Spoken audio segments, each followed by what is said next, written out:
Скоро на каналах Джанлы состоится премьера нового курса лекций. Новым лектором проекта «Дерс» стал известный востоковед, доктор исторических наук, профессор Российской академии наук Илья Зайцев.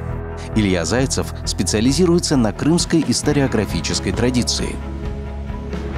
Как давно вы изучаете историю Крыма? Сложно сказать. Думаю, что, наверное, лет 20, если не больше. Со студенческой скамьи меня эта тема привлекла. В чем, на ваш взгляд, главная сложность в изучении этого региона? Главная сложность – это в обилии источников. По Крыму огромное количество источников.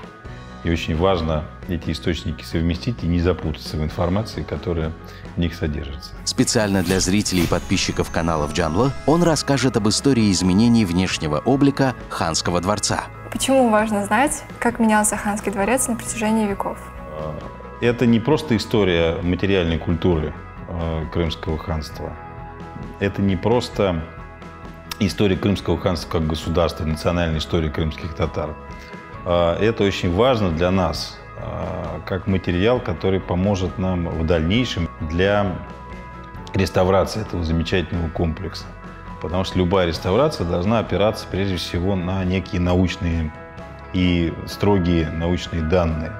Эти научные данные можно почерпнуть в архивах и можно почерпнуть, сопоставляя различные источники описания, натурные исследования, археологические исследования и так далее. И вот если мы будем знать правильно и точно историю этого комплекса, как он менялся со временем, что было утрачено, что было добавлено за вот эту почти полутысячелетнюю историю, мы тогда гораздо полнее и лучше сможем этот комплекс сохранить для последующих поколений, его отреставрировать, не сделав лишнего и не сделав непоправимого. Скоро новый курс лекций на каналах Джанлы. Не пропустите!